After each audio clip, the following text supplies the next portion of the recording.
Assalamualaikum warahmatullahi wabarakatuh. Perkenalkan, nama saya Zahra Herani dari program studi Ilmu Komputer dengan NIM 24074121. Baik, pada video kali ini saya akan mempresentasikan tugas UAS dari mata kuliah kecerdasan buatan yang dimana dengan topik implementasi Convolutional Neural Network atau biasa disingkat CNN untuk klasifikasi gambar sifar 10. Baik, dalam proyek ini, saya akan menjelaskan tahapan mulai dari persiapan data, preprocessing, perancangan arsitektur CNN, proses pelatihan model, hingga evaluasi performa model menggunakan data uji dan gambar di luar dataset. Nah, adapun tujuan tersendiri dari proyek ini adalah untuk memahami bagaimana sih model CNN itu bekerja dengan mengenali objek pada gambar serta mengevaluasi performanya di data nyata. Nah, baik, kita akan lanjut langsung ke selnya, di mana ini pada sel pertama, step pertama kita mengimport seluruh library yang akan kita butuhkan untuk membangun dan melatih model CNN ini sendiri. Nah, seperti salah satu contohnya ada library NumPy nih. Nah, ini kan digunakan untuk mengelola data. Ada juga OpenCV, yang OpenCV dan juga Urlib ini biasanya berfungsi untuk membaca gambar. Serta ada Matplotlib. Nah, di sini untuk visualisasi grafiknya gitu, biar ada terlihat progresnya dalam bentuk visual. Nah, di sini juga kita mengambil dataset CIFAR. Di sini mengimport dataset CIFAR yang dimana digunakan untuk dataset utama. Nah, di sini juga ada image data generator untuk data augmentation, dan selain itu juga ada komponen keras seperti model layer CNN. Nah, di sini bisa kita lihat sendiri, kita banyak menggunakan dari keras, yang dimana di sini kita ambil dari TensorFlow juga. Maaf. Nah, dan callback diimpor untuk mendukung proses training yang stabil dan mencegah overfitting terjadi. Baik, untuk selanjutnya di sini kita akan langsung ke step kedua, di mana ini adalah data preparation dan exploration. Nah, di sini kita meloading data dataset dari CIFAR ini sendiri agar dilakukannya untuk training dan juga testing. Nah, dengan begitu, dataset yang dimana dataset CIFAR ini berisi 60.000 gambar berwarna berukuran 32 kali 32 piksel dengan 10 kelas.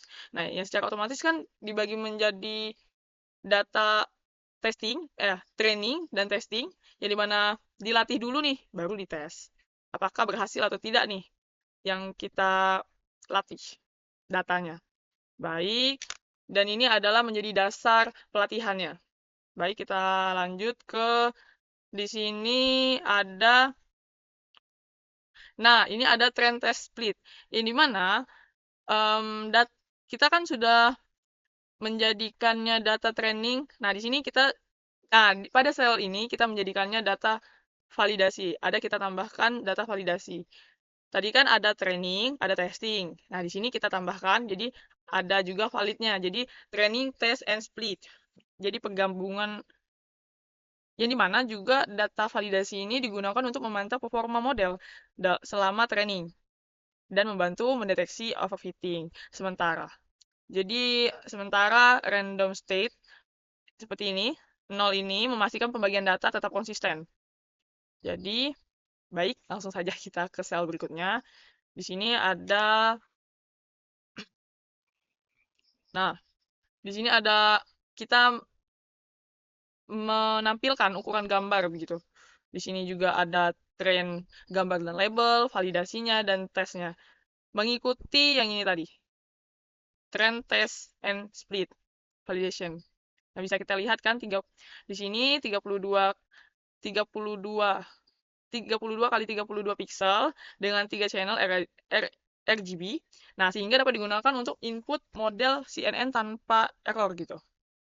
Lanjut kita ke sel berikutnya, yang dimana pada sel ini saya melakukan visualisasi data CIFAR 10 untuk memahami bentuk dan isi dataset. Saya mengidentifikasikan 10 nama kelas. Nah, di sini kita bisa lihat nama kelas namanya ada pesawat, ada mobil, ada burung, ada kucing. ada, aduh, aku lupa namanya. Itu loh yang itu harimau itu. Kancil, ada anjing, ada kodok, ada kuda, ada kapal, ada truk. Nah, di sini juga beserta kita mendefinisikannya ke 64 gambar pertama dari data training tadi yang di sini kita lihat 8x8 beserta labelnya dan visualisasinya bertujuan ini untuk memastikan data dan label ini udah sesuai belum dengan gambar gitu. Jadi label dan gambarnya sesuai. Jadi bisa kita lihat eh, penggambarannya benar atau tidak.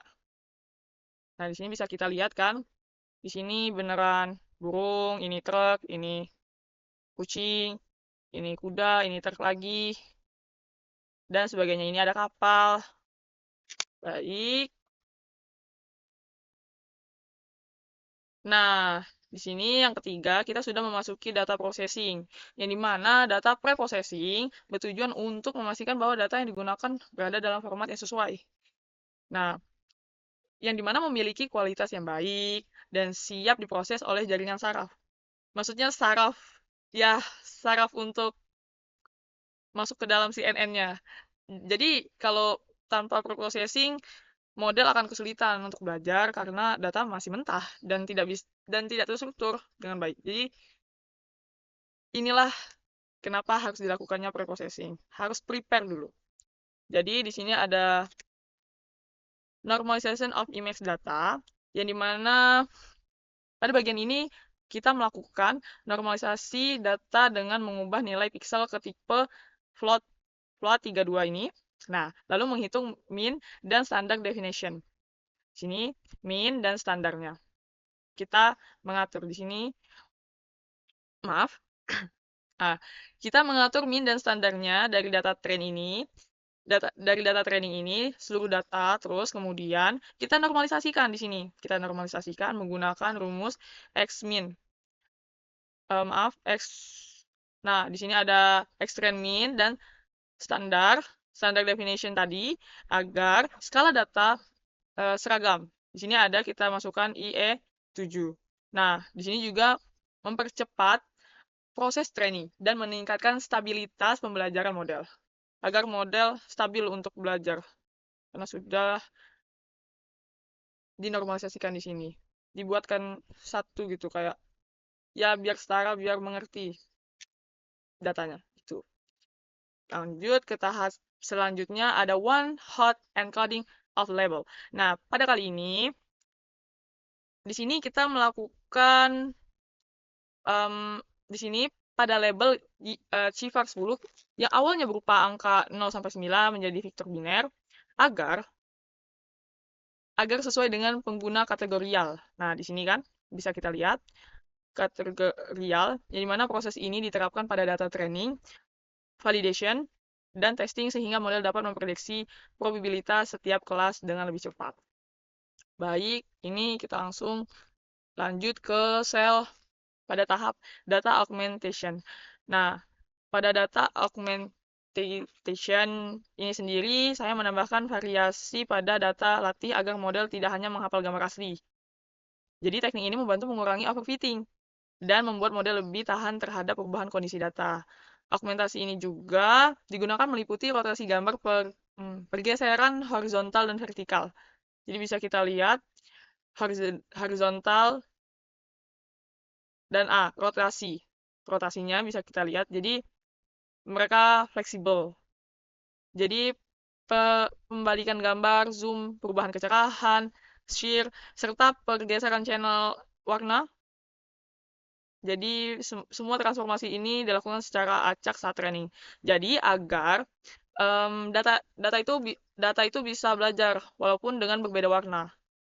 Jadi mereka dilatih agar apapun warnanya tapi dalam bentuknya saja. Begitu. Dalam bentuknya saja sih. Jadi lanjut kita ke step selanjutnya. Step selanjutnya di sini ada define CNN model arsitektur. Jadi pada tahap ini saya membangun arsitektur CNN menggunakan model segmental dengan beberapa convolution layer untuk ekstraksi fitur gambar model dilengkapi dengan ReLU yang dimana batch normalisasi, max polling, dan juga dropout agar training tetap stabil dan tidak overfitting. Jadi di akhir fitur diratakan dan diproses oleh desain layar dengan softmax untuk menghasilkan prediksi 10 kelas cipher 10. Jadi bisa kita lihat di sini. Oke. Mungkin nah ini kan ada dropout, max polling dan dropout. Di sini sudah di style 2 dan 0,5 rate-nya untuk dropout.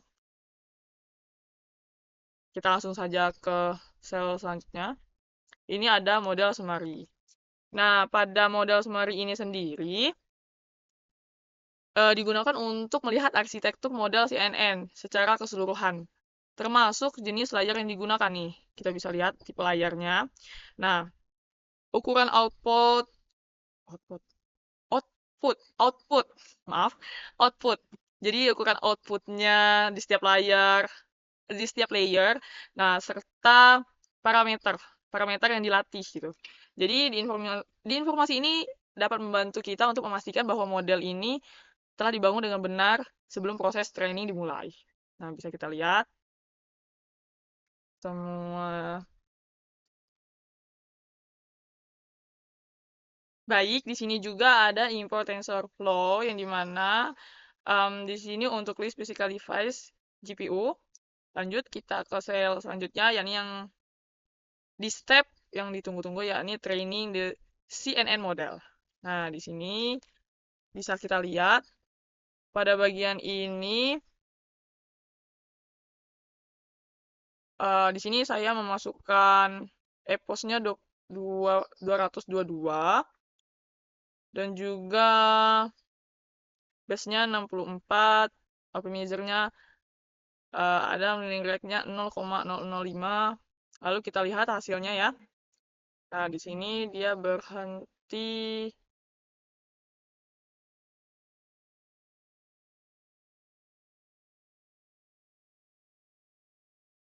Bisa kita lihat datanya stabil masukannya. Kita lihat akurasinya nomor rata-rata. Oke, di sini bisa kita lihat. Nah, di sini dia stopnya eposnya di 177 early stopping dan single model wake from the end the best epos 137. Nah, di sini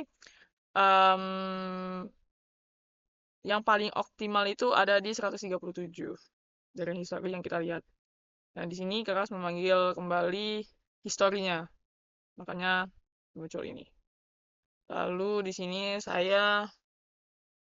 kita menyimpan training yang kita lakukan agar ya karena seperti ini kan takutnya ada kenapa-napa seperti ini.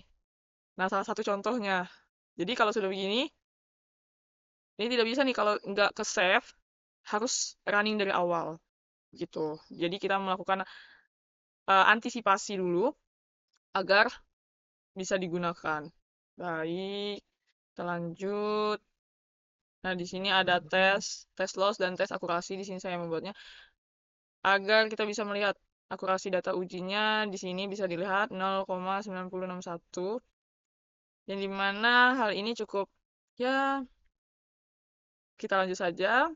Di sini di visualisasi the learning curve. Nah, di sini visualisasi yang dimana kita menggunakan apa tadi? Matplotlib. Nah, jadi kalau PLT ini sudah pasti menggunakan Matplotlib.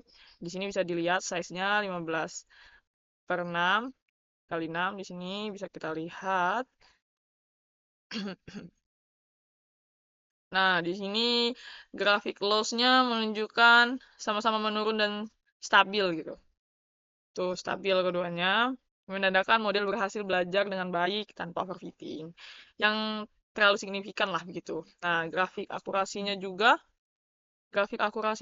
memperlihatkan peningkatan akurasi dan training, akurasi training dan validasi, hingga di atas 90%. Bisa kita lihat di atas 90% dengan jarak yang kecil di antara keduanya, sehingga model ini memiliki kemampuan generalisasi dengan baik. Lanjut pada tahap ini, kita melakukan model uji coba tes gitu, tes set, ini mana belum pernah dilihat sebelumnya. Hasil evaluasi menunjukkan akurasi sekitar 90. Nah, yang menandakan bahwa model mampu mengklasifikasi gambar sifar dengan baik dan memiliki performa yang konsisten saat digunakan pada data baru. Nah, ini kekurangannya, plusnya kayak minusnya, tapi ini masih tergolong di bawah ya. Nah, di sini kita langsung ke performance. Kita apa ya, menguji coba. Tadi kan sudah testing, dan kali ini kita akan mengambil, di sini saya mengambil gambar apa ya yang bisa dibilang ya. Nah, makanya saya mengambil gambar ini agar data ini saja yang belajar gitu. Nah, di sini bisa kita lihat saya mengambil raw-nya, lalu nah, gambar ini kan diunduh dalam bentuk data biner, kemudian dikonfirmasi menjadi array NumPy. Nah, NP array. Nah, NumPy dan di kode menggunakan OpenCV. Bisa kita lihat. Nah, im decoder menggunakan OpenCV agar bisa diproses sebagai citra digital. Setelah itu, format warna gambar berubah dari BGR ke RGB supaya sesuai dengan standar visualisasi dan juga pemrosesan di Python. Nah, bisa kita lihat di sini display gambar yang sudah kita impor tadi. Nah, bisa kita lihat ya. Di sini sumbu X dan Y disembunyikan agar fokus hanya pada gambar. Bisa kita lihat. Dan grid dimatikan hingga menampilkan gambar yang lebih bersih, yang dimana tujuannya ya memastikan agar gambar dari luar dataset berhasil dimuat dengan benar. Nah, ini kita bisa melihat resize-nya agar 32 kali 32 pixel. Jadi di sini ya kita mengubah marginasi jadi 32 kali 32 pixel karena model CNN sudah dilatih menggunakan dataset sifar yang memiliki ukuran gambar tersebut. Kan kita sudah di awal. Jadi langkah ini amat penting agar dimensi input data sesuai dengan arsitektur model agar bisa dijalankan. Dan lanjut, di sini kita melakukan prediksi nih.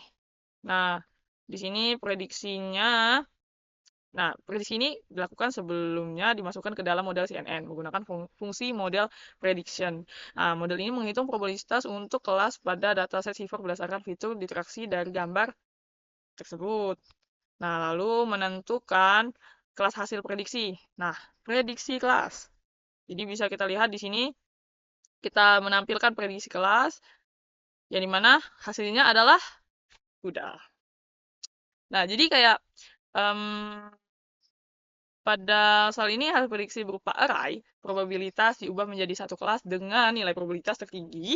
Jadi yang tertinggi itu terlihatnya apa gitu. Nah, menggunakan argumax. Nah, argmax lah gitu. Nah, kemudian indeks kelas tersebut dicocokkan dengan daftar kelas nama. Nah, dengan namanya, sehingga diperoleh label akhir prediksi, ini mana ini adalah udah. Berarti model ini berhasil lah mengenali objek pada gambar yang sesuai dengan dan tersedia. Jadi, sebagai penutup, dapat disimpulkan bahwa model convolutional